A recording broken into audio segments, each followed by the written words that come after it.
We're going to be looking at exponents today. Okay, and we're going to be looking at just numbers, okay, not variables. Excuse me.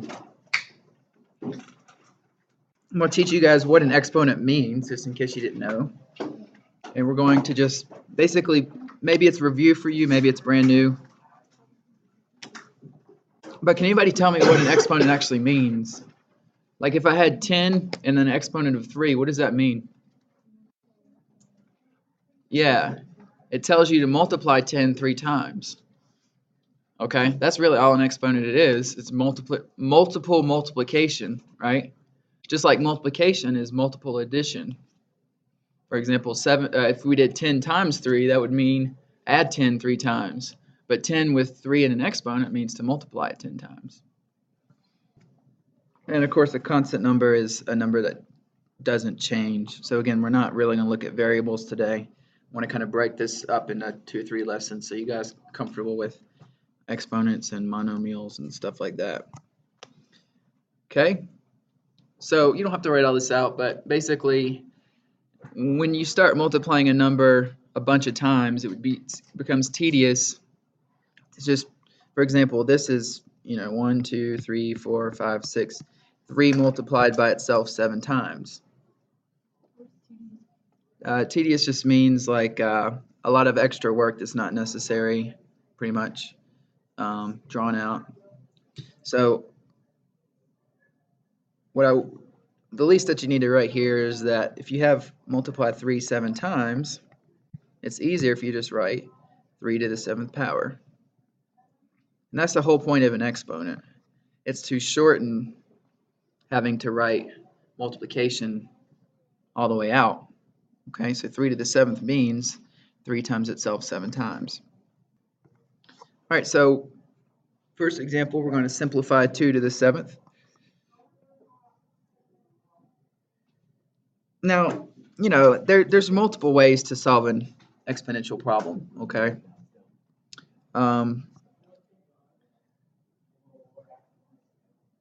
What we can do, and you don't really have to write it out like this, like I said, there's multiple ways, but just to break it down for you guys the first time, what I would personally do is break this up into basically 2 problems. I know that 2 times itself 4 times is 16, and 2 times itself 3 times is 8. Okay, and then I could multiply those 2 together.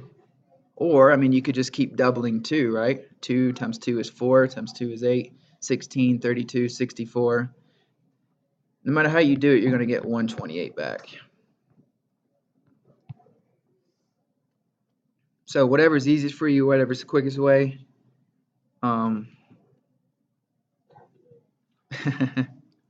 Provided you don't type it in wrong, you can use a calculator, right? Yeah, there's multiple ways to do this problem. Questions on the first one, pretty simple, right? 2 is the smallest number, so you're able to raise it to a higher power before it starts to get really big. But I remember that video I showed you guys last week where you doubled a penny for 30 days. We learned, and that actually, if you think about doubling a penny for 30 days or for a month, this is basically what you're doing. You're taking 2 and raising it to the 30th power. So by the time you get up to that big of an exponent, we saw that it ended up like being 10 million or something. So exponents grow fast as time goes on. Okay, 8 to the 3rd power. For this one, I would just do 8 times 8 times 8. Because to be honest, right now, I'm not sure what 8 to the 3rd power is. 8 times 8 is 64. Multiply that by 8. I mean, if you have to, you can do this, which sometimes is completely acceptable. So it would be 3. 8 times 6 is 48. 512.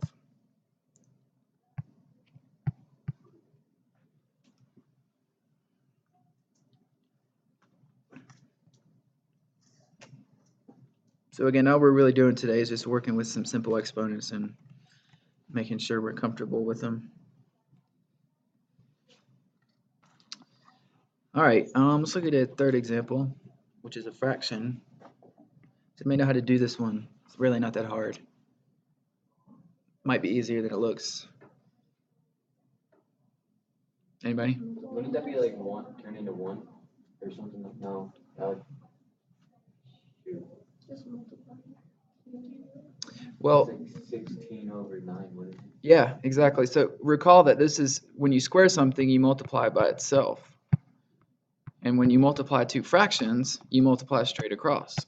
So you're exactly right. That's going to turn into 16 over 9. But the real thing I want you guys to know is you can, as long as it's a fraction, you can apply the exponent to both the top and bottom.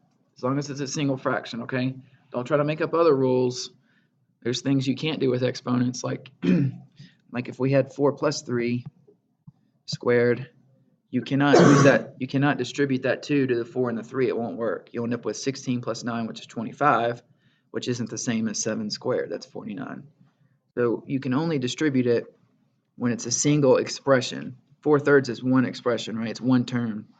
4 plus 3 is two terms. So you cannot distribute that 2. So don't confuse those two rules. But anyway, that's why you can distribute it, because you're just multiplying the top and bottom by itself however many times, in this case 2. Okay, how about decimals? So we got 0.2 to the 4th power.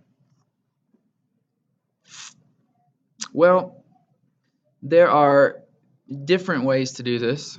Okay,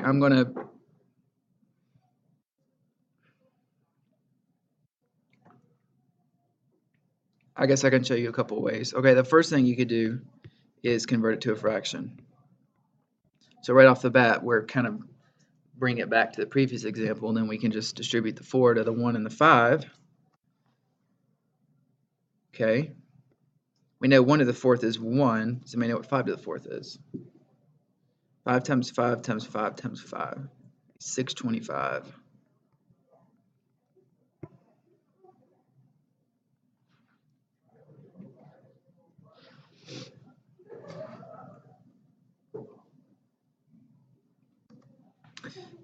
The other way to do it is to leave it as a decimal, which is a little bit more difficult.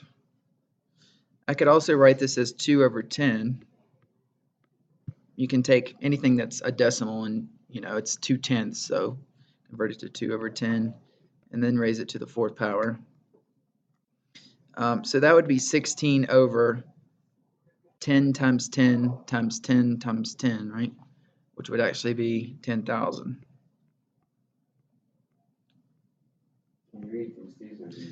And so, well, what I'm trying to actually get to is a decimal answer. So actually what you're doing is you're taking 16, the decimal point, and you're moving it so many times to the left. Does anybody know how many times you can move it based on this number? Might help to write it in scientific notation. Right, so that's 10 to the 4th. So we're moving it 4 times to the left. There's 1. Now when you move it this time, you got to put the decimal point there. So there's 2. Oh, wait, let's see. Nope, that's 3 times. Let me make sure I get this right. There's 2 times. That would be 3.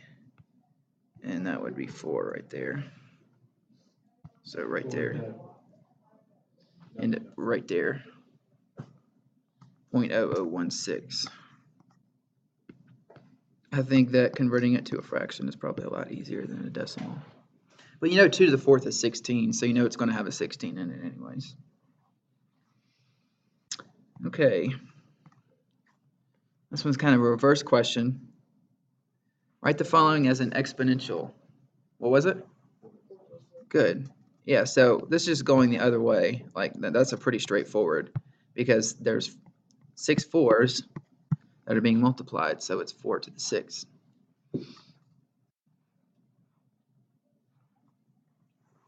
Now the next example is going to ask what happens when you have a negative number.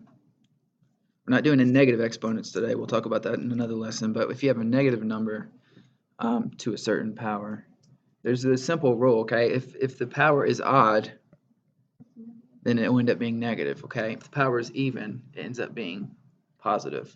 That's because if you multiply by a negative 3 times, Negative times a negative is a positive, but then a negative again makes it negative.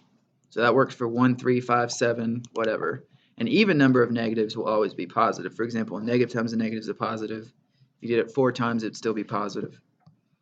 So you could just do 7 to the third and make it negative, right? Doesn't really matter. We can write it out this way. Does anybody know what 7 times 7 is? Okay, good. Then we're going to take that and multiply that by negative 7. I just happen to know this. It's negative 729.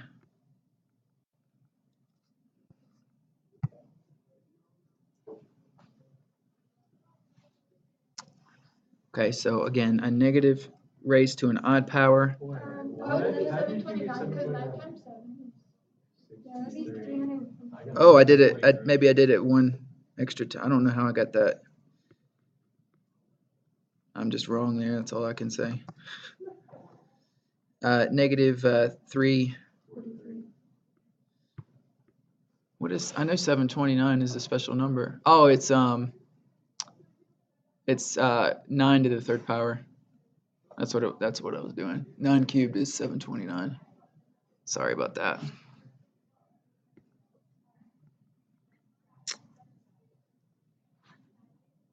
Should have double checked my work. You're right, because 7 times 3 times 50 is 350. Subtract 7 is 343. Okay, so when you have a negative raised to an even power, it will be positive. Yeah, it will be positive, right? And again, you can just, as long as it's a fraction, we can distribute the 4 to each of these. So it's going to come negative 2 to the fourth over 3 to the fourth, which is going to be positive. 2 to the fourth is what?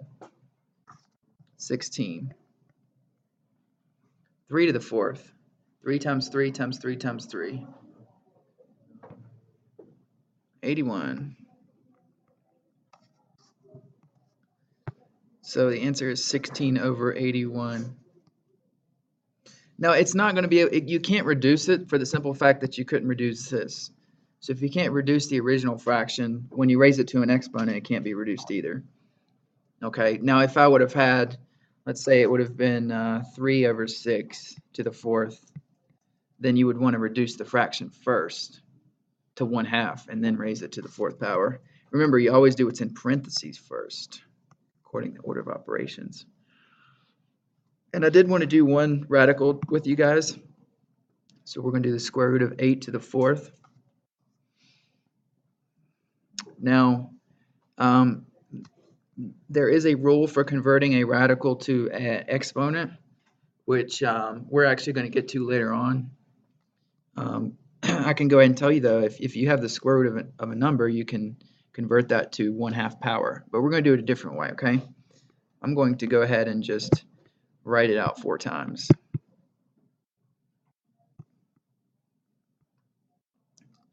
Okay? So that's all square root of 8 to the fourth means is multiply it 4 times. Now, this one ends up being easy because what happens when you take a square root of something and multiply it by itself?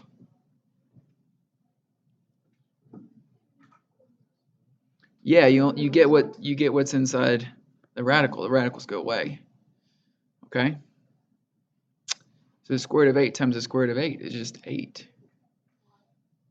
Let me show you a more concrete example right after this, and it will make more sense. Actually, we can do it right now. Let's pick a number that we know the square root of. Okay, let's say 16. Okay, now what square root of 16 is 4, right? Now notice we just got the number that was inside.